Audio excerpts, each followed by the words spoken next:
Speaking of, for like former Omahans, have you read Ted Genoway's book about the history of Cuervo?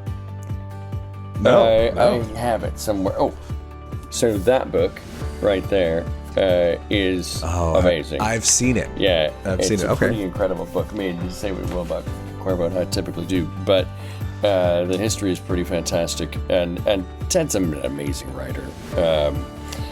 So yeah, it's definitely worth picking up if you get a chance. Well, I'm definitely not a purist when it comes to things. I understand that, yes, some of the products that Jose Cuervo releases aren't the highest quality, but in terms of promotion, getting the name of tequila out there, Camus pays my bills at work. Right. That's what I go home and bank on, and then I have a couple bottles I really care about. But it is what it is. You play the game, Exactly right. Yeah. To an extent, to your point, the debt of gratitude owed to brands like that, whether it's to worship the liquid or not, it certainly has put not only them but the category that they represent on the map in ways that the consumer reacts to. And that's something to say about that. For every Jose Cuervo, you can find like Del Maguey is a good example too. Great quality products, maybe not the best mezcals in the world, but in terms of promotion, they're the ones that did it. Honestly, exactly right. Yeah. Before those guys, was anybody in the U.S. talking about mezcal? I know. I had a joke. I forget who I was talking to, but it's back in the day, 1995. Mezcal consumption increased by 500%. It was 5 guys to 25 guys. Exactly. It's that's it. Exactly. Yeah, okay. Yeah. Yeah, I ate a cracker earlier, and then I had 2 crackers, and so my consumption of crackers went up by, your base is pretty small there. Oh, it was because we were talking about Moscato production in California. And, a lot of people saw the trends of Moscato, and they actually switched varietal. And it's yes, the percentage increase in consumption and growth in California was something like 80%, but that was from 300 to 450. A lot of people didn't think through the percentages, and a lot of people had a lot of Moscato they didn't necessarily want. So, right, exactly. Before we just end up talking all day without actually talking, we should probably get into it. That's true. Glenmodan. I guess that's how I'll call you. This one. Might as well. My real name, my given name on my birth certificate is not that, but it has become a bit of a handle. Yeah. No, I mean, for a man steeped in the world of whiskey, I think it's not a bad moniker. Thank you.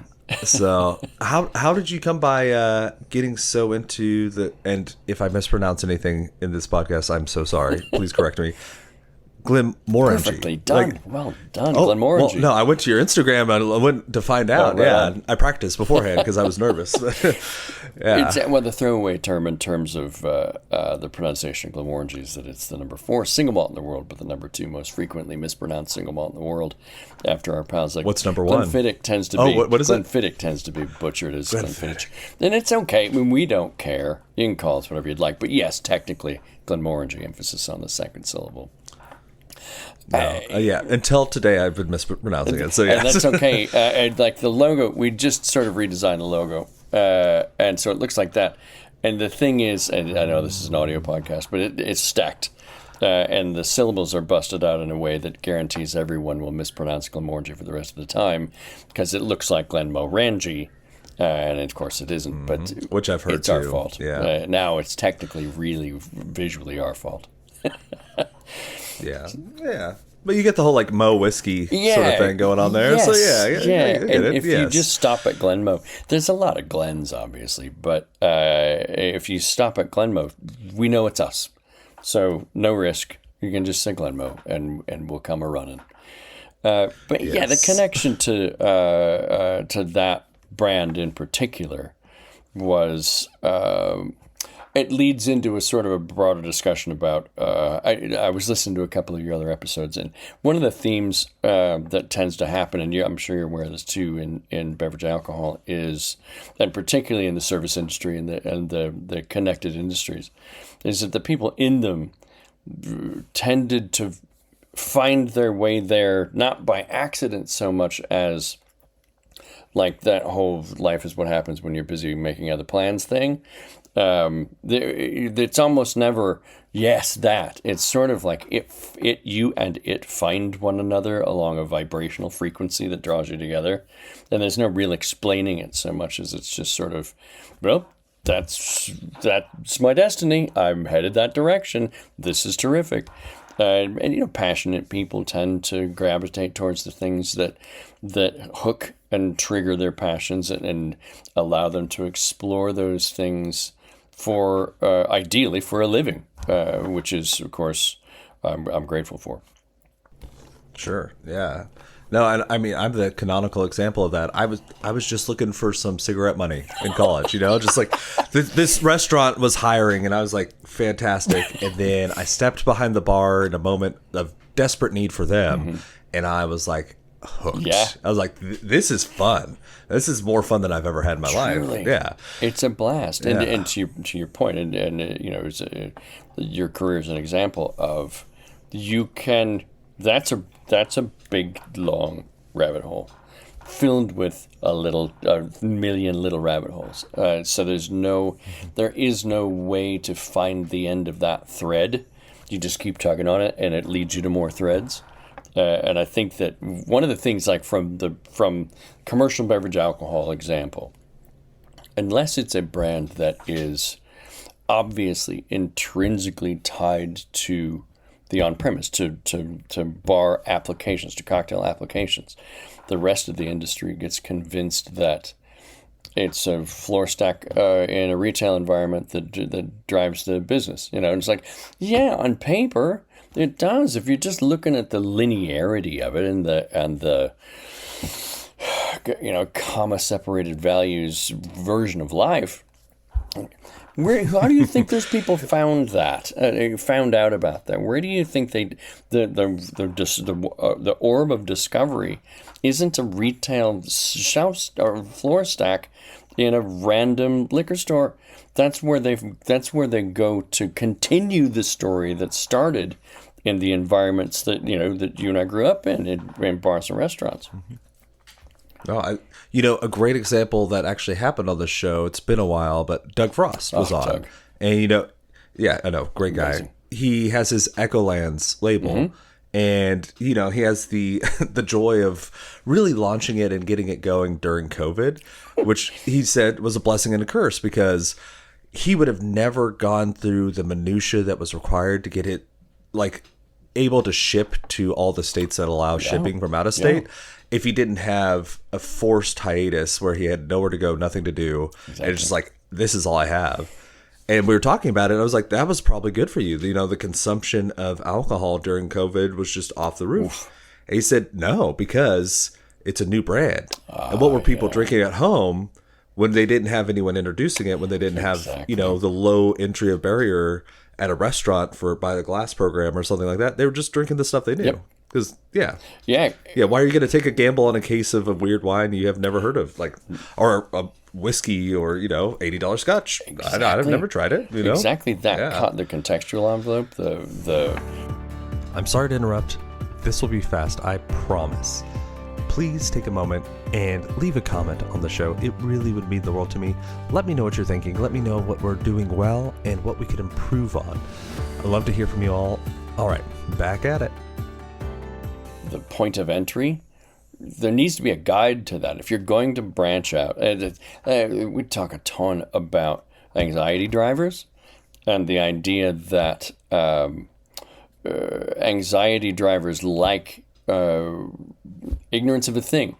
You don't know anything or not enough about it, and so to pursue it, to pursue the unknown is an inherent anxiety driver. So the magic of bars and restaurants is that you create a world where exploring the unknown is not an anxiety driver. In fact, it's a fascination channel, and it all comes down to, the liquid's going to pull its weight, but the context, the precursors, the setting of the stage is people talking to people. And I think beverage alcohol, one of the most important forms that it takes is as a facilitator of connection from people to people, whether it is in real time or the people who produced it and the people who consume it, and the interpretive voice that leads one to the other. Those are the kinds of things I think that take an inherent anxiety floor, and perceived value, of course, is connected inversely to anxiety. So if you're walking into a situation where you're trying to make a determination as to whether you're comfortable taking the next step, or you're comfortable with the value proposal, anxiety has to be lowered in order for that perceived value and that sense of adventure to be engaged. And that just can't happen in a vacuum. I mean, it can't happen from a billboard. It can't happen from a crawl ad across some streaming, whatever the hell. It has to happen when people, when people find a sort of an orbit where each discovers the other in a way that triggers, I think, a fascination and a celebration. And a shared interest and a shared understanding of the pursuit of either passion or art or both, or just recreation or a good time or further insights into what makes the thing happen. I was just listening to your podcast, this most recent one with the tequila guy, and the thing about all of those liquids is that they're representations of place and people and history and time and culture and evolving technology, and the sort of the intersection between nature and people and time and the unknown versus the unknown and order versus chaos and all those things that shape these liquids. And it is a story. It's such a complex story in the glass, but the only way to interpret it is through the narrative voice of the consumer. So they're helping to animate or engage in and animate the consumer's narrative voice, and showing that person that it's in their intrinsic right to interpret according to their. Not only is that, they can't escape it. You can't drink with somebody else's face. So there's that thing where your narrative voice is the only one that can tell you that story. But the more you are informed by the backstory, the stuff that you didn't know, it shapes your narrative voice in a way that helps you to discover new things, even though you're interpreting as you a known quantity of you. I think that's the bit that doesn't get talked about enough, and a floor stack in a retail environment is just not capable of that. It just isn't. Mm-hmm. Yeah, that was beautifully delivered. The soliloquy of someone who is, for their job, introducing people to liquid that they may not understand or know. Exactly. Yeah. Especially, and they may even be trepidatious to pronounce. Or intimidated by liquid, intimidated by the category, intimidated by the mispronunciation, all those things. They're all anxiety drivers. And so if we don't address them, we're screwed. No, and I like that because there is a tension, I think, with a lot of people that get far enough into beverage, whether it's wine, spirits.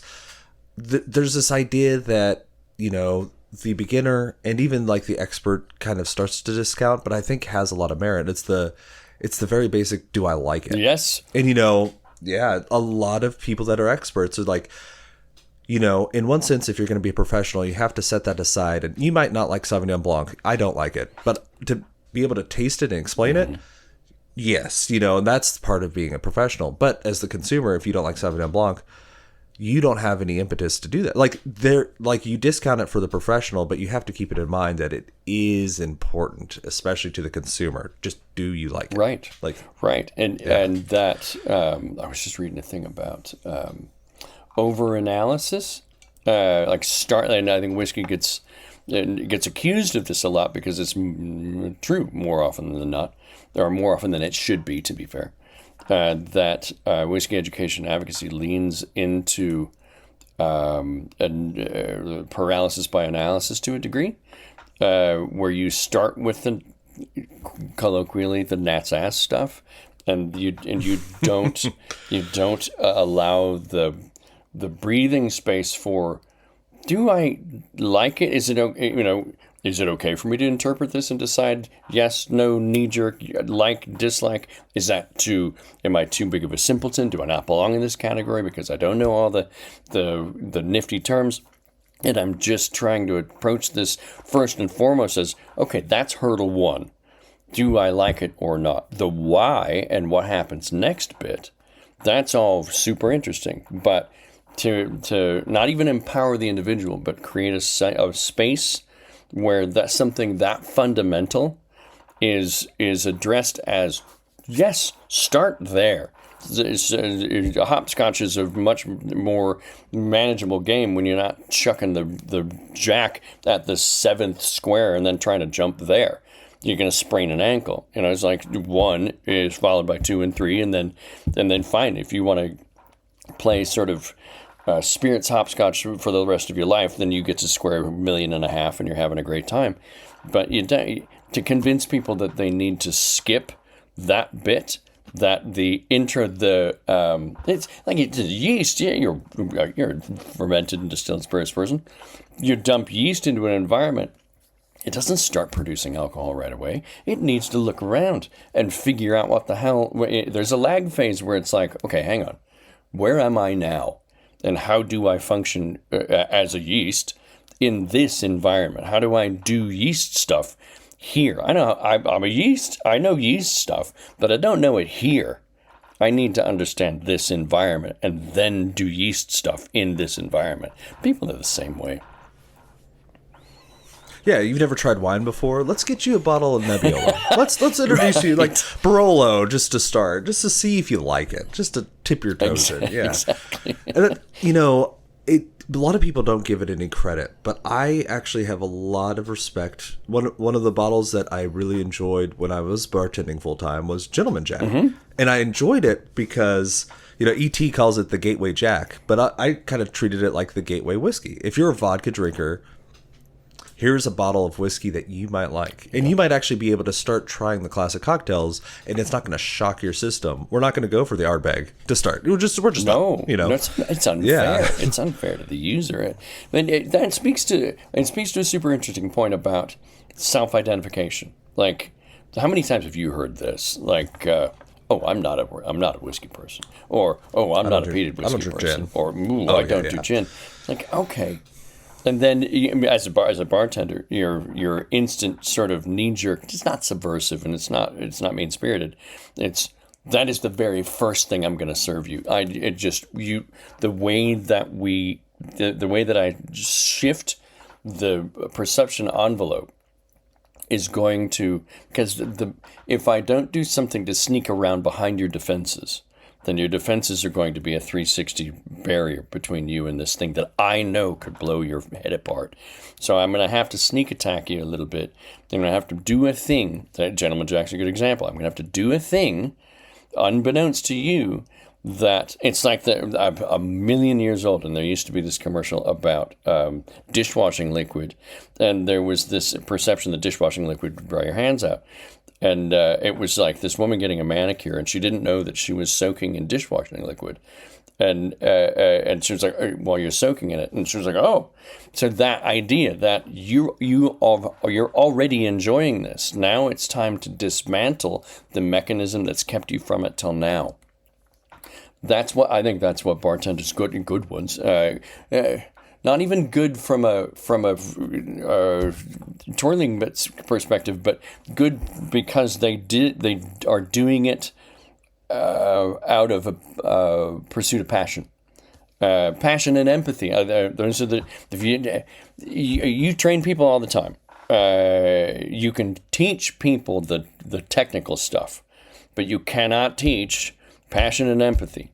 If those things don't exist, then a server, a bartender, even the culinary people, even though it feels like a prison gang back there, even the culinary people, they are the trust. If you think about the trust factor that restaurants exist within. Like if I'm going to perfumery, or if I'm going to go to an art gallery or something, I'm looking at this thing, I'm perceiving this thing. I'm not ingesting any of that stuff. The trust factor, when somebody decides, I don't know you, I've never been here, I am going to eat this thing, sight unseen, that you are telling me is safe for consumption and so on and so forth. The leap of faith that takes, it's not just about being hungry. There's a leap of faith there, combined with a desire to be around others. The community building aspect of bars and restaurants, I think, doesn't get talked about enough, because you could eat cheaper at home. Why do people leave their houses to go to you GM at Mahogany? That's not the cheapest place in town by any stretch. Why do they come there? Yes, the level of service, the level of attention to detail, the quality of the ingredients, the quality of the output, the wine list, the spirits list, all those things that you spend all of your time, or a good chunk of your time managing and curating. That's part of it, yes. But it's the community. You sit in a restaurant. You don't need to talk to anybody else, but you feel less alone. You feel more like a community. We talk a lot about Maslow's hierarchy of needs. Food, shelter, community is third. It's the third most important thing in people's subconscious. So when they find you, that's what they're feeding. I'm sure you've seen that survey. It's like, what's the rank the things that are first to last, the determiners of whether you'll come back. And food is like 5. How you were treated is 1. And so, that's what you do. People will forgive you for mistakes in food way before they forgive mistakes in service. Yep. It's like, I overcooked that steak. It happens. It does happen. And statistically, it's going to happen one way or the other. But if you ignore a table, if you're rude to a table, no, forget about it. Yeah. They'll never. How you respond to inevitable errors? You've done this, I'm sure, a million times, where something's gone. Sometimes the worse it goes, the more, the deeper the connection between you and that potential repeat customer, because of how you handled the crisis and how you acknowledged the deficit between their expectations and what was delivered, and each party is wired to acknowledge the humanity in the other until one doesn't, and then the other won't. Yep. That's the hardest thing about working in the service industry, and it's the thing that people are looking for and they don't realize they're looking for, and it's to be seen. And you don't see it a lot when you interact with people, and you once you look for it, you see it a lot. Right. It's like, oh, that person didn't even know I was here. It's like a checklist. Right. Exactly right. I think it's a pretty illustrative too that restaurants and bars for most of the U.S. after COVID seemed to open up before schools did. Just the value and the necessity, and some would say the childishness, and neither here or there, but people freaked out when we lost them. Absolutely. People missed them, and they didn't realize how much they'd missed them until they did. It's not analogous in a real tidy way, but from whiskey education and advocacy versus COVID, Zoom was the not the best friend, but the present friend of whiskey and community, where those two things intersect. But if it had been enough, then there would still be this emphasis on Zoom-based, and there are some, definitely, Zoom-based whiskey enthusiast groups. While it's a nice to have, and it is when the need arises, it's a convenient sort of a fix. But what happened immediately after people began to sort of hang out together was all those things went back to in person, because the two-dimensional sharing of something as intrinsically passion triggering as whiskey leaves you.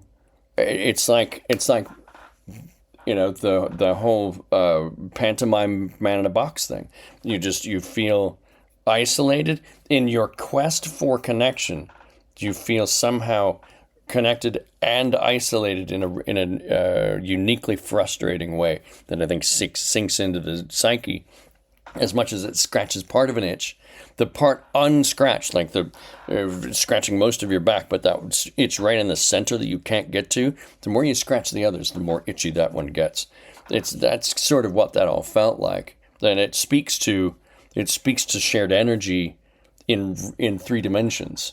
That I think bars and restaurants are some of the last. You can go see a movie with 1,500 other people, but you're all sitting in a dark room looking at a thing. You know each other is there, and the giggles and the ha ha ha, and hucking junior mints at somebody's head, or whatever it is that you're into at a theater. That's a thing. But in a bar where you see other people, particularly the bar, where you see others and you interact and you share a space with them that you wouldn't necessarily share as closely if you were in the dining room. I travel a lot, and I'm typically alone when I'm traveling. So dining at the bar is part of my daily life, and it forces you into a physical space in proximity to others that's closer than a dining room situation is. And there's something about that is, it's not forced companionship, because it's not like I engage everybody in conversation all the time at every bar that I've ever been in. But there's something that gives you a social pass on, by necessity, existing inside somebody else's personal space. Not as a threat, but just as we are really in this together thing. And I enjoy it. Not like I creep closer to other people at bars, but it's like, yeah, you know what? Let's just exist together for a minute and let that vibe sort of hang there and heal us both a little bit. Yeah. I mean, there are large sections of the population that if you like look at their life, or if you like watch them day to day, you can pretty easily remove the necessity of any human contact. Just like you could get DoorDash, you work from home, you may not actually. Like my brother actually works from home, and I don't think he gets DoorDash really, but like he's a brewer, he's an accountant. And he told me once that there are days that he realizes that, I didn't actually speak, right?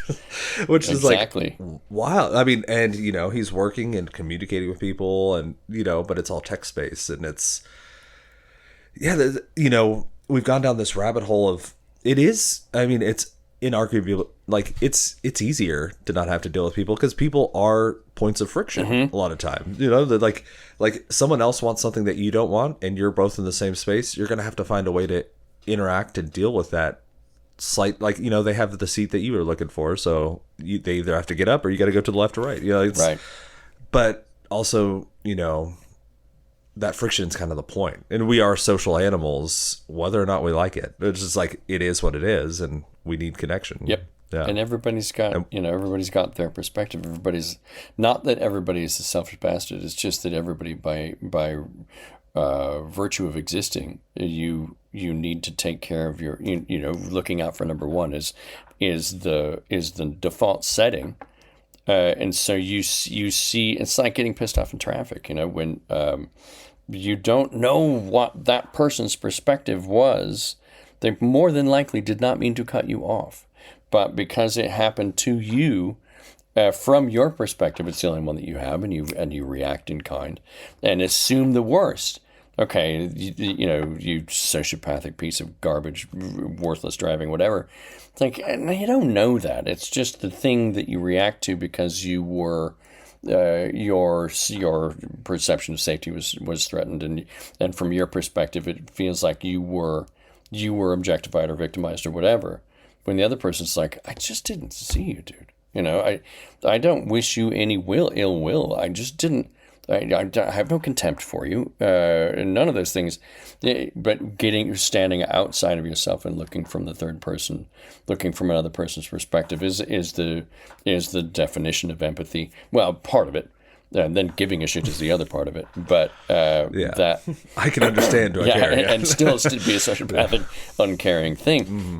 But that bit, I think, the community part, we've been for a while now and COVID certainly didn't help, in a pattern of increasing distrust from person to person, and it's damaging. It's damaging to the individual. It's damaging to the soul, and so even in the face of that, we still have beverage alcohol. We still have public spaces that help people to sort of knit each other back together, even if it is to your point about so you're not a gin fan, huh? here's a very safe cocktail that you're really going to enjoy that I'm not going to tell you is made with one of the best gins that I have behind this bar, and I know that it's going to blow your head off. That sort of thing is still going on all the time, in spite of how much we get told to hate each other. And so the one of the things, like if I do staff trainings in on-premise environments, what I try to remind people in that training is they're doing some of the most critical social work in society today. It may seem like you're just making people less hungry, but you are, or less thirsty, or less sober, whatever it is. But you are healing them and repairing the social fabric a little bit at a time. And so the idea that line of work, that career path gets sort of summarily dismissed is society's one of society's grave mistakes, because it's some of the last pure social work out there. Yeah, there's a nobility in it. Absolutely is. So let's imagine you are dealing with me, maybe at a tasting, maybe at a staff training, and I'm trying to get my head around Glenmorangie. Sorry, well done. I'm gonna keep practicing. Yeah, which is an interesting thing, and I was excited to talk to you because of the scotches that I'm familiar with. I feel like they have a lot more different offerings than a lot of things. Like there's a lot of very individual things, and like it's not always clear. Like I have the Signet, and then I got the Signet Reserve, and then I've got this like Harrison Ford's got one now. You're like you're just like navigating that. Like, so how would you start interacting with me as a guest or a trainee? I would start with the idea that even though Scotland is, if you tried real hard, you could shove Scotland into South Carolina from a landmass point of view. There are 160 functioning single malt distilleries, each with a message, and each with a story to tell. And each of them, if you dig into their portfolios, each probably has something that they would call their theme expression, the thing that says the most directly, this is us, this is who we are, this is the style of whiskey most directly associated with us as an entity. And then the rest of their portfolios, for the most part, are variations on that theme. So if you look for the theme first and then sweat the variations later, the context behind establishing the theme helps the variations make a bit more sense, as opposed to being this chaotic mass of different names. And the introduction of Scots Gaelic into whiskey marketing, it hasn't necessarily, I like that it connects people to the ancientness of the thing, but it's also, it goes back to mispronouncing things, and mispronunciation is an anxiety driver, which is an erosion of perceived value.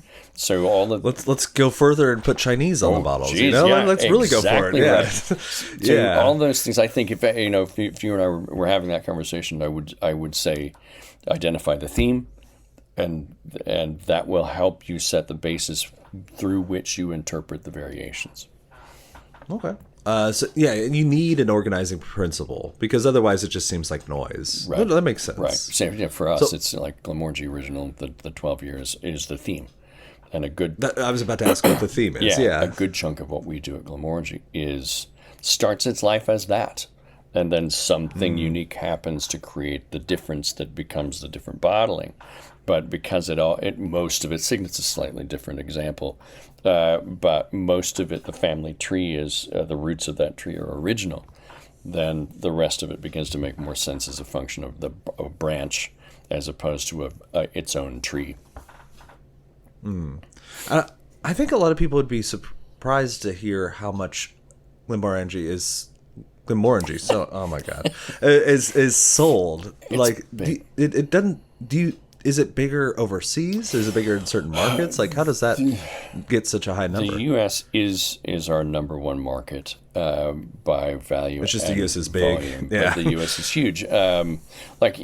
Just in terms of volume output, there are the folks at Glenfiddich, the folks at Macallan, the folks at Glenlivet can put out a lot more liquid than we can.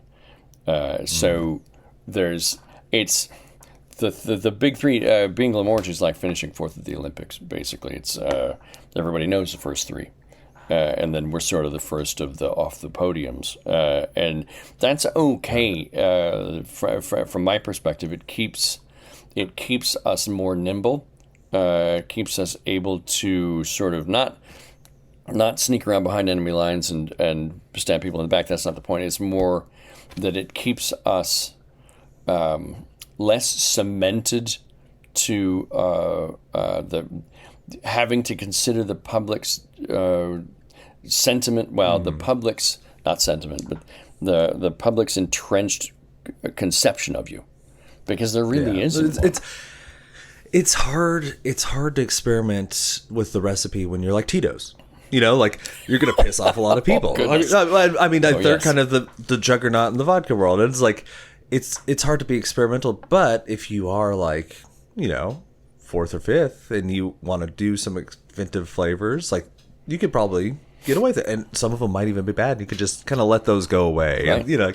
But if Tito's does something and they release a strawberry Tito's and it's bad, the world will talk about it forever. You know, like so brand equity. There's pros and cons to every position for sure. Exactly, and you know, I've got to throw kudos out to those distilleries ahead of us in line. I think Glenfiddich, the way that they're handling their visuals, their marketing, their theming, for being such a huge output distillery, that it still feels artisanal and warm and connected to culture, and it's an extraordinarily attractive set of packaging. I'm really impressed with. The thing is that this is year 183 for Glenmorangie.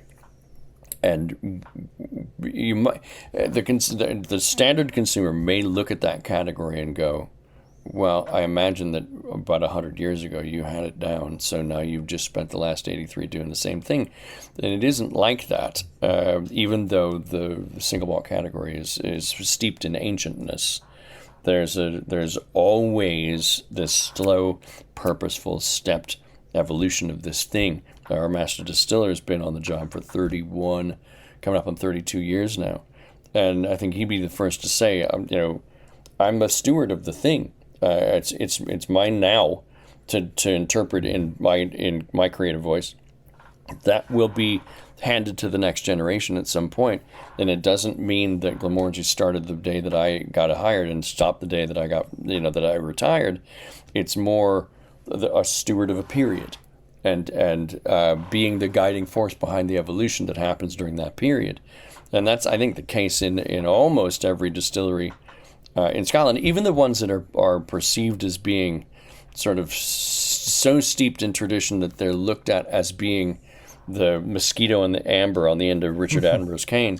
Like Springbank gets sort of lumped into that category of visiting the past. You go to Springbank and it's like, it looks like a Victorian workhouse, and there hasn't been a whole lot of innovation that has happened in terms of the structure of the place, and they're still using ancient methods and so on and so forth. But even they, as adherent as they are to the traditions of their processes, they're still interested in trying new things and finding, you know, the voice of Springbank today and in the future and so on and so forth. So the whole industry is both ancient and modern at the same time. And there are certain producers that handle that balancing act with a plum. I think our pals at Glenfiddich are one of them. Sure, yeah. No, that is cool, but you can balance those two. And you know, I like finding these industries where you have that balance of the past and the future, and like it's really well balanced. Earlier we were talking about Jack, and I feel like I've gone to bat for Jack a lot, actually, because, you know, if Jack Daniel's were a like small artisanal producer, it would be mind blowing. Like they do a great job. The amount of just regularity and like. You could get a bottle in Thailand and a bottle in South America and a bottle in Ohio, and they're all going to taste exactly the same, which is itself like a huge, like incredible. It all comes from one place. It's just like, and it's been going for long enough that they are kind of stewarding it on. Like, is it something about whiskey that just makes people want to keep stewarding on this tradition? It feels like it's more than you. Like, I think it's I was listening to the agave fella talk about, and agave plants take a long time to mature. I think the forced patience is part of what keeps the people that produce these kinds of liquids from becoming impatient or becoming erratic or reactionary. The forced patience of, nobody in Scotland can put anything called Scotch whiskey in a bottle unless it's been in the cask for 3 years. So there's a certain level of forced patience regardless. But in order for you to be able to carry on the legacy of your forebears, patience is utterly required. So that you to a degree, the forced patience is also forced legacy acknowledgement. Without that becoming like liquid handcuffs, the legacy acknowledgement bit comes back to those guys understood patience, but they also they balanced patience and an innovative sense. They balanced obviously the creative concerns with the fiscal concerns that any brand carries along with it, and so that the idea that this is 183, year 183. This is not reinventing the wheel year. There's that sort of tens of thousands of people have been involved in this process since its inception.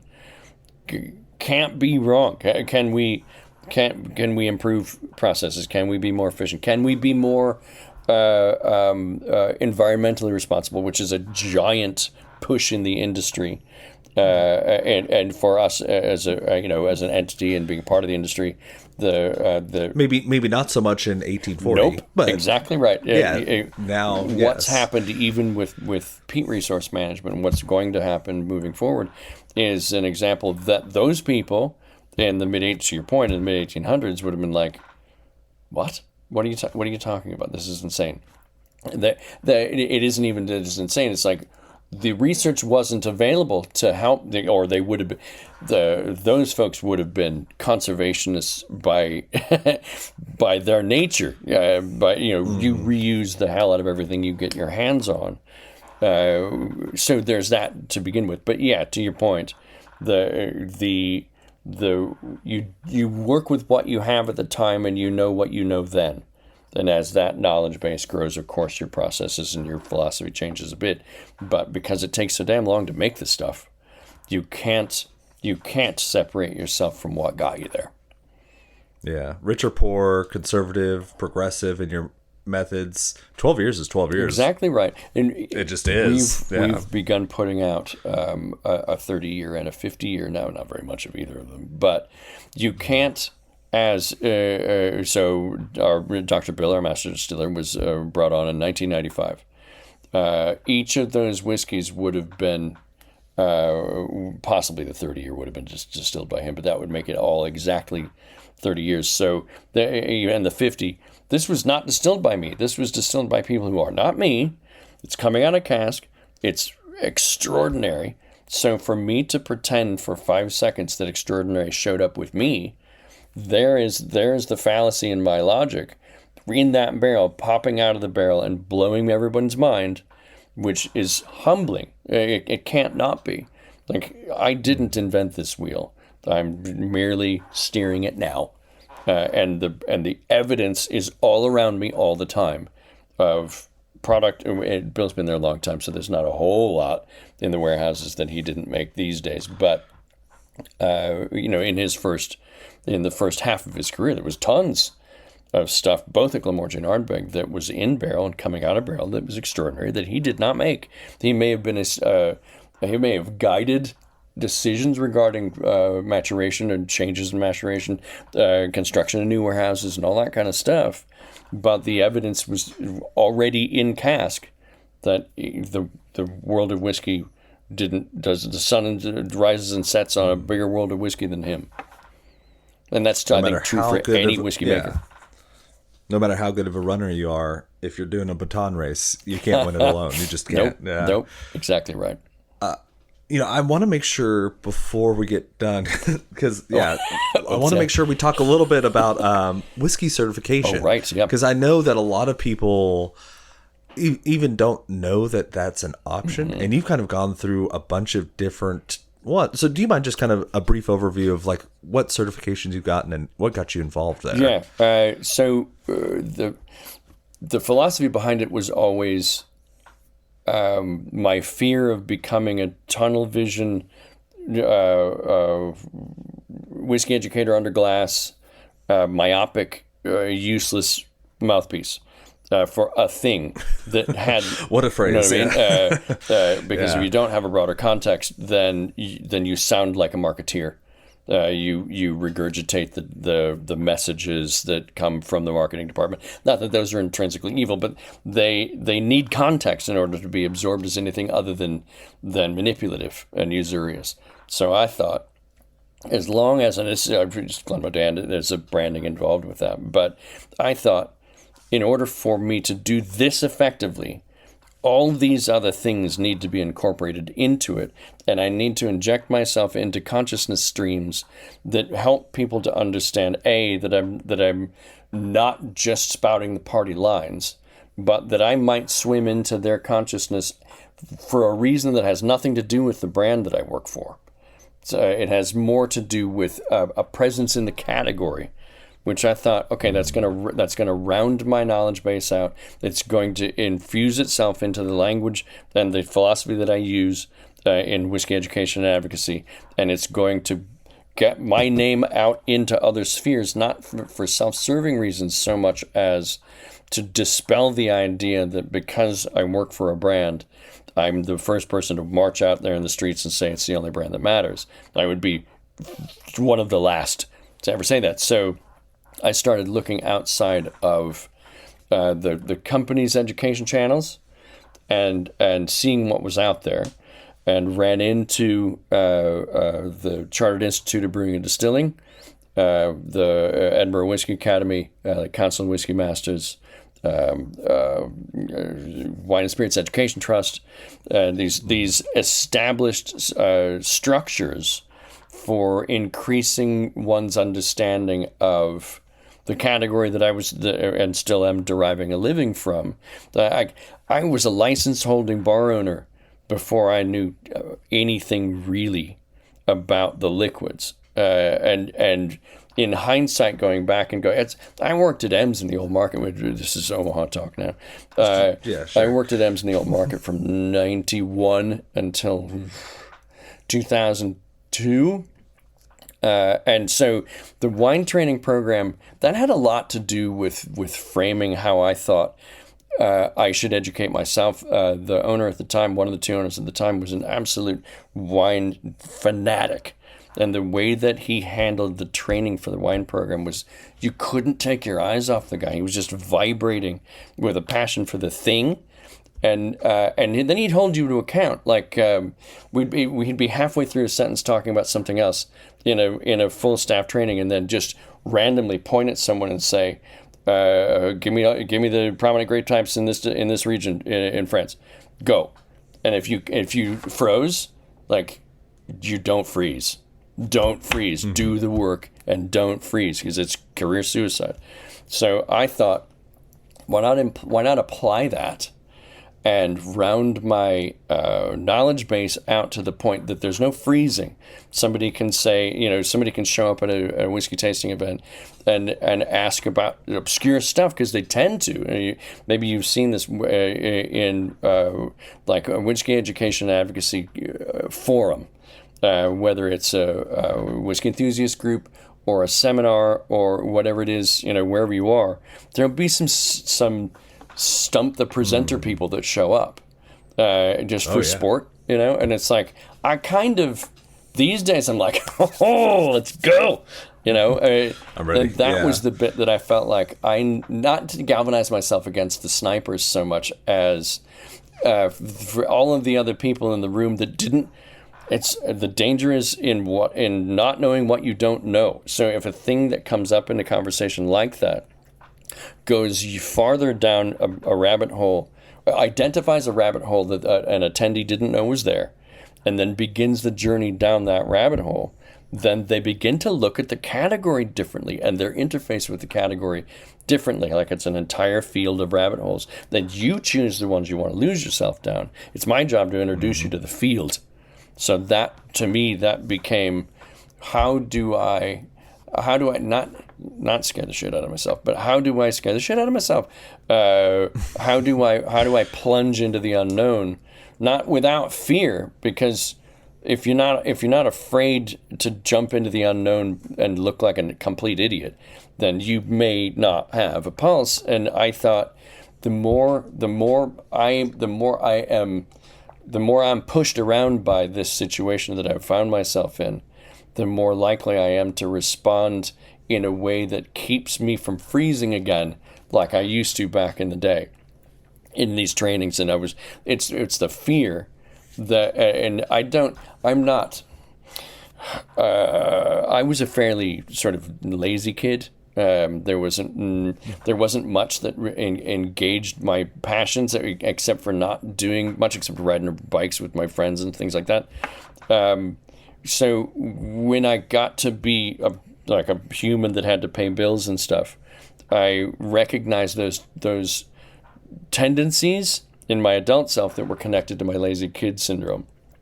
And the antidote for that was like looking the other way and shoving myself into a deep pool, and then forcing myself to react after the fact. Because if I was paying too much attention to what I was about to bite off, the lazy kid would probably stop me from doing it. So all of those programs allowed me the opportunity in a stepped fashion to scare the hell out of myself, and it ended up being a thing where the fear became fascination, and the more fascinated I became, the more afraid I wanted to continue to be. Well, it is interesting because, I didn't go that route with whiskey. I've gotten the Whiskey Masters like level 1. Great, I think CSP I did or CBP, depending on your... The Scotch. Yep. It was about, 5 years ago or so? Yeah, or something like that. But obviously not as deep as you. But I went the wine rabbit hole. Nice. And that's where I went. Because you're certified som, so, certified, proud failure of the advanced. Because, it's crazy. Hell, I can't even imagine the hell on earth that represents.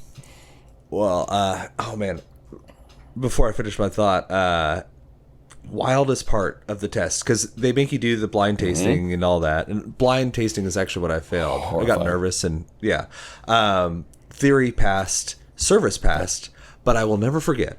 So we had 2 tables at this fake theoretical restaurant. And at one of the tables, the 2 master somms were decanting a bottle of Rhone wine or something, asking questions. You have to make them cocktails. And then they ordered a Peroni, because we were talking about Italian beers. And for whatever reason, they went for Peroni. And you brought it to them, and this happened for everyone. And then when you turned to do something else and you came back, the master somm chugged the glass of beer. And I still remember just being like, okay. And I kind of took it away. I was like, would you like another? And he's like, I'm good for right now. It's like, great. And we were all talking afterwards because, there's all the like, what did you say to this? What did you say to this? Did they ask you this? And we're all like, did they chug a beer for you? It's like, and wow. I guess they were just trying to see what you would do. Right. Like if you'd point it out or because so they're just throwing random stuff at you like that. It's just like that forum. Another one of those scare the shit out of you opportunities, because there's so much, blind tastings in particular, there's so much of the nerves get into it aggressively. The level 3 exam for Master Scotch. So to your point about Council of Whisky Masters, there's 4 levels. In level 1 and level 3, you choose your discipline, whether it's the Scotch channel or the bourbon channel. And 2 and 4, it's world whiskeys. So there's certified Scotch professional or bourbon professional. Then level 2 is certified whiskey specialist. So then you've got to cover everybody all the time. Then level 3, you choose your discipline, Master Scotch or Master Bourbon. And then level 4 is Master Whiskey. So I went, level 1 and level 2 are facilitated online. And level 3 and level 4, it's a bit like going from introductory SOM level 1 to SOM level 3. These things do not resemble one another. By the time you get into the master's phase, you're in for it, and it's gonna get ugly. And so I'm sitting for my blind tasting portion of my level 3 exam, and it was the first time and the closest I've ever been to having an anxiety attack and walking out of a room, because everything the anxiety, everything shut down. Like, I can't taste a damn thing. And this is all timed. We had 9 categories to identify for 8 whiskeys. So that's 72 points of data in 30 minutes. These days it's 40 because 30 was just not functional. So the clock is ticking, and you know it, and the clock gets louder and louder and louder. And it took me a good 2.5 minutes before anything tasted or smelled like anything. And during that first, it was almost just push the chair back and walk out. You don't need this. Yeah. No, there's this scaring the shit out of yourself, and then there's that. That abject terror level it sucks in the moment. It's horrifying in the moment, but the growth that comes from it, the identity, it's a stress test. It's essentially it's dinosaurs trying to find where the fence is in electric. Yeah. So on the wine one, I had a very similar freak out, but it wasn't at first. It was in the middle. Oh, wow! So I will be very grateful because you get 25 minutes, and if you lose time, you pretty much lost. Just statistically, you just can't really make it up. And so it was between wine 3 and 4, and so I expected there to be 2 master somms, and I think there were 4 to 6. It was kind of like a fever dream, and I realized it afterwards. But that's the last thing you do, and I'd passed the first 2, and I didn't know that by that point. Oh. So I think that they have more people in there to make sure it's all in the up and up, and if you pass that, you pass everything. Right. So I was just in a room full of master somms and freaking out and shaking. Yep. And so at the end, the lady who was the proctor, she knew that I had been nervous, and she called time, and I wasn't quite finished. And she's like, would you do me a favor, and would you just smell through them, and without having to talk through it, just guess what they are, all of them. And so I did. And she's like, great. I just thought you might like that experience because you just guessed different things than what you said. And I was like, yeah, I know I did. I left. The next day, I got my results, and the guy who gave me results, I don't know if he's supposed to do this, but he was actually in the room. And he's like, just so you know, you should do this again, because if you had actually described them and guessed what you guessed, you would have passed. Shit. And it was just so fair. And he's like, so clearly you can smell and taste, but you were obviously very my hand was shaky. You don't know how nervous you'll be until you're nervous. Right. Oh my God. And is advanced on one of those things where the parts that you passed, you continue to be passed? You got to go do the whole thing again. The whole thing. Yeah, the whole shebang. Ooh. I know. Every time. That's brutal. It taught me a lot. I think I learned more that year after I got in and studying up to the test than I have in all the years before, because it's just that's some pressure. Exactly. Yeah, for sure. There's the high level exams. They will do that. They'll change your perception field via stress, absolutely, and via just the volume of information that you're going to try to stuff into your head. And then the idea is to not just have it all flush out the other side right after the exam, which is difficult in of itself. But it is, and the people, to your point, the people in the room. Doug is a good example. Back when Bar Smarts Advanced was a thing, Doug was there. I had to make drinks for, what the hell? That's probably Doug, Tony Abogano, Frost. guy, the Rainbow Room guy. What the hell's the matter with me? Del de Groff. I had to make 3 drinks for Dale, and it's just him and me. And I went for the knowledge. I didn't necessarily go for the practical stuff, but I was like, I think I know enough. I hope I know enough.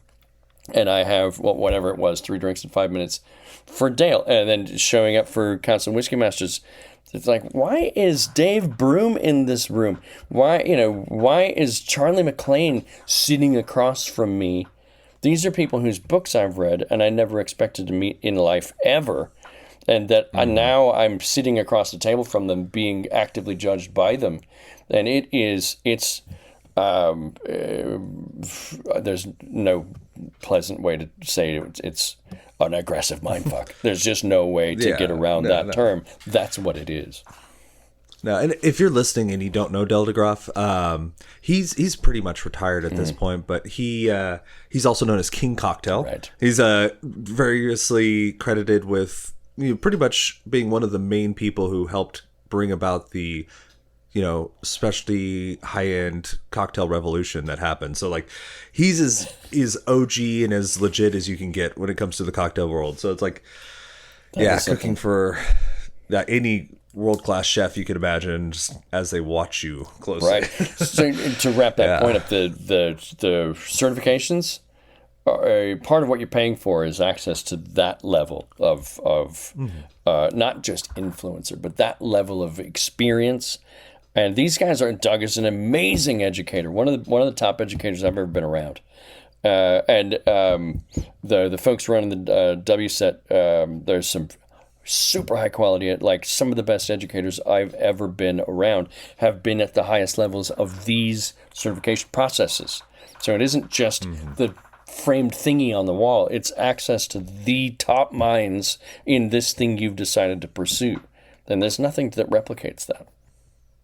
Yeah. And I like, kind of went into my tasting story. I wanted to finish that thought from earlier. Like the word that was in my head while you were describing kind of what you were trying to do with your whiskey knowledge was context. Mm-hmm. I feel like, post Google, information has been kind of getting cheaper and cheaper. Now AI, like you can find information all day. You can get, 5 pages of information on any scotch you could think of, who knows, maybe dubious quality, but without context, right. It's that marketing, it just like that. I can, help the servers all I can, and I can give kind of the scripts and you can read the tasting notes, but there is a level of context you get from going through like those certifications for wine that I've been able, like I'm not just repeating like tasting notes. I'm like, like when they tell me what they're looking for, I've got that second thought of like, okay, what are they trying to say? What have they had before?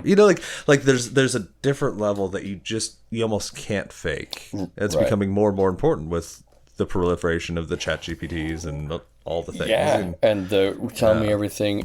There's something missing to your point is connecting dots that aren't obvious to the naked eye, and I follow this guy. I studied music in college. I was a percussion major, and drummer, I still play to the extent that I can, being on the road all the time. But I follow this guy, Dave Elitch, who Dave Elitch is sort of the drum whisperer. He's the educator to the stars, basically, and he said something on his feed the other day that was basically, I can tell how much somebody knows about the thing that they're about to do by how they carry themselves into the situation where they're going to do it. Whether it's playing drums or whatever, you can see the thousands of reps or the lack of the thousands of reps in how they carry themselves into that situation. And I thought, the more that so this is now coming up on year 14 with Glenmorangie, and the 10 years before that in on the distribution side, and the 10 years before that on the on-premise side. So this is thousands of reps now. And I was thinking, I was just in North Carolina doing Grandfather Mountain Highland Games, and we did education seminars throughout both days, just back to back to back to back. And the whole time, and I hadn't seen Dave's post then, but the whole time I was thinking, God damn it, this is fun.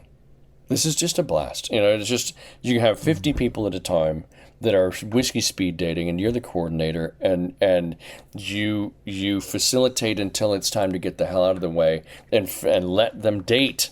This is the date now. You are on the date. This is the relationship. I'm not the relationship. That's the relationship. All I'm here to do is to try to facilitate that relationship, and then watch with glee as that relationship blossoms in your face. And I thought, well, that's what all this was for. To not be sitting around going, okay, so 172.5, all that kind of stuff. It's like that was all taken care of in books and classrooms and notebooks that these people don't need to be burdened with. They don't need to be burdened with the mechanics of how that got shoved in. They need to harvest the upside to them of the effort that was put in to make that, to put me and them in the same space. I end up bringing up whiskey speed dating a lot when I'm doing what I do normally, because nobody goes to speed dating to listen to the effing coordinator go on and on and on and on. They want to date. Yeah. So that was sort of the point behind all the certification stuff, was to get there, to get to the point that it's just a free flow of ideally connective value to the end perceiver. You turned yourself into the human equivalent of that continuity system of the whiskey producer. You barrel aged your knowledge, and now we're getting to drink the 30-year, the 50-year. I sure hope. Yeah. As is the case with anything else, you can only be you and do the stuff that you do, and you're responsible for other people's perceptions of it only to a point, because you put yourself in the same situation as them, and you called them to action and took up a bit of their time in order to shove them into the same physical space as you. After that, the interpretive value or unvalue or connectivity or disconnection that person experiences, as an empath, of course I want to know how that went, but for the rest of it, I'm responsible to me. To continue to put ideally a high output, high quality product. What happens with that? Say you can't blame a seed company when you buy a seed and then throw the seeds on a gravel road. It's the seeds were the seeds. The road is inherently the road, but it's not. The road is not a fertile ground for the seed to do what the seed's capable of doing. Mm-hmm. Awesome. Before I forget, because I do want, if I could, to ask you, I think it'd be really helpful if someone's listening and say they're like a bartender or waiter, and mm-hmm. they've gotten interested in whiskey, but they maybe don't trust their palate, or like they just don't know how to get started. Sure. Do you have any advice for how you can get into that? And like, yeah, from a technical point of view. There is one of the courses under the Council of Whisky Masters is called Certified Spirits Judge, and it's a really well laid out program for understanding how to interface your bits with the liquid bits and extract a picture and learning that skill. It's a really good program for that. The most valuable part of that whole program is that it draws attention to confirmation bias, and the power to derail that confirmation bias represents, and that it's a long exercise in dismantling confirmation. Well, giving yourself the skill set to recognize confirmation bias, and then tasting around it. It's like a quarantining, a recognition and quarantining of the detrimental aspects of confirmation bias. One of those things that you don't know until confirmation bias is brought up as, if you think a thing ought to be there, you will create the neural pathways to deliver that message, mm-hmm. and you'll believe the message because your neural pathways delivered it, but confirmation bias made that connection, not the chemicals in the glass. So that bit, so certified spirits judge with Council of Whisky Masters is probably the most encapsulated methodology, and most encapsulated and well conceived and executed methodology for going from zero to I get it. Perfect. Yeah. No, I think that's awesome, especially that there's actually like a program that teaches you that. Because confirmation bias is real. It's very real if you're listening. That's where blind tasting dismantles confirmation bias and scares the hell out of everybody 100%. As a result. The crazy thing too is you can give yourself that confirmation bias in your head just trying to guess if you're not trusting your palate. Like, I was trying to remember, and I'm not going to remember the guy's name, but he was a master som, and he was talking about tasting, and he said it's a lot like going on Google and looking up symptoms of cancer. It's like you are going to scare yourself because you're going to see like headache. It's like, are you tiredness? And it's like you start asking yourself, am I tired? I am kind of tired. Do I have a headache? My head does kind of hurt. Like before long, you are going to the doctor because you're afraid that you got cancer, and it's just like a minor headache. But you know, I because I've helped some people go through the certified, and part of that is the blind tasting, and I can usually tell if like I have like a high acid wine and they start saying grapefruit, and it's not Sauvignon Blanc, I know that they're going down a path. And they've already in their head decided that it's Sauvignon Blanc, and they're going to make it fit. Exactly right. It's like, I know where you went wrong there, and I'm so sorry. All the time, because the pressure to be right outweighs the pressure to analyze. Mm-hmm. Best advice, and I don't know if this will work with whiskey, but be willing to see what you think. Master Som told me that one of the ways he broke himself out of that, and I've done it, and it actually is very helpful. You take two different glasses of wine, like it could be like a Pinot Noir and a Cab. Like it doesn't have to make sense varietally together. Blend them and do your best to describe them, because especially if you have someone doing that for you, you know that you can't guess it correctly. No, there's no way. Like there's no way you're going to get to a Cab Pinot blend. Like there's not, but you can describe it as accurately as possible. And it does start helping you break out of that reflexive, like, what is this? What is this? What is this? You know? Right. So that's a great idea. One of the other things that happens on an analysis level at the blending lab at Glenmorangie is what they call a triangle test. You don't know what you've got. Three things in front of you. Two of them are the same. Oh, it's the hardest thing. It's oddly and frustratingly hard. Yep. Yeah, it's wild because it doesn't make sense. If you invent, in the absence of an assurance, some intrinsic knowledge that this is fact, you invent, and part of that's ego driven. Part of that's I don't want to be perceived as being wrong. Blah blah blah. The council is very good at giving a methodology, a structured methodology, and reinforcing. Don't try to be right. Let this happen and draw conclusions from this information stream. But the minute that you start with, I know what this is, and you, to your point, you fill in everything that makes your answer correct and could have almost nothing to do with actually what's in the glass. Mm-hmm. Yeah. So in essence, it's hard. It's you know, really you to learn to taste.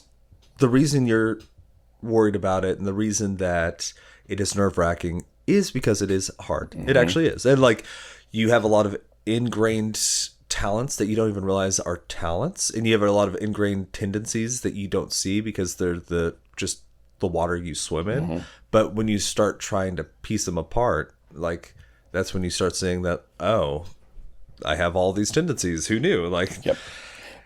And there's a musculature, not technically, but drums is a thing where there's coarse motor control, fine motor control, large muscles, small muscles. When you don't play for a while, the knowledge of the knowledge of the technique doesn't go away. Your ability to execute against what your brain is telling your limbs to do erodes because the fine motor control fades first. And I think blind tasting is the same thing. It's there's a practice bit. I'm judging the exams in Scotland in October with a bunch of other masters and some advisory board people. So I'm starting now with getting the chops back, getting the fine motor control back. Then my wife is long suffering and very, very patient. She sets up my blinds from a back catalog of hundreds of options, and then I sit and look like a jackass. And then just try to not look like a jackass, but try to go from the attrition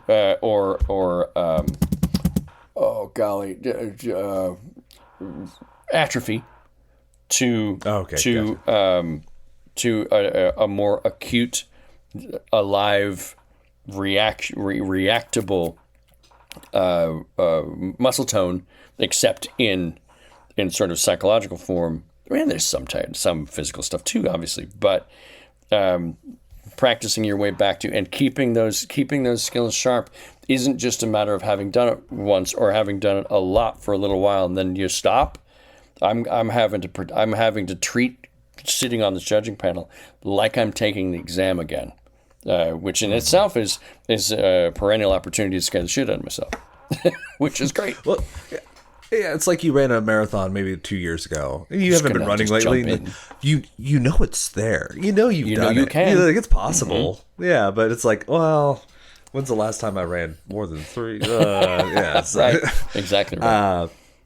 Yeah, Glenmodan. Someone who's listening at home wants to find out more about you, find out more about the things you do. Where could they follow you? On Instagram, I'm at Glenmodan. Let me think about what else is out there. The YouTube channel doesn't have a tremendous amount of content, but there is one about 34-minute video of me demonstrating what different types of water, 9 different types of water can do to the same whiskey, which was a lot of fun. That was a COVID project. In terms of our stuff, MH Whiskey School, mhwhiskeycentral.com is a really good place to find out about all the stuff that we do in terms of Mount Hennessy whiskeys. I'm on LinkedIn, of course. Not a tremendous other number of outlets, but I'm pretty responsive on Instagram. If there are questions, I'm on Facebook too, but I don't look at it all that much. If there are questions or anything or feedback or any of that sort of thing, DM me on Instagram and I will do my best to get back to you as quickly as I can. That's awesome. Yeah. You know, if you're listening to this and you are in the car or something, I'll have that in the show notes so you can just click over. I'll link to the YouTube video too, because that sounds really cool. It was a lot of fun and really revelatory too. Yeah. Yeah. Well, you know, I want to thank you for taking the time and letting me mispronounce Glenmorangie 100 times, and I'll just keep practicing. If you ever fly through Nebraska again, you know where I am. Right so on. Absolutely. Don't look me up. Yeah, thank you. What you do here is extraordinarily important, and it's the empath's mentality. It's the curious-minded empath's mentality. You've got a full-time job, and you do this out of passion. I deeply respect that. Awesome. Well, cheers. Thanks for coming on. Thank you for listening. That is today's episode. Now, if you have not taken a moment to check out our website, please do. It's servesyouRightPod.com. We have past episodes and all sorts of other things there. If you want to get in touch with me, that's the place to do it. I do appreciate that you've given me your most valuable asset, your time and attention. So thank you for listening. And stay tuned. We have some really cool guests coming up. I would hate it if you missed it. Cheers.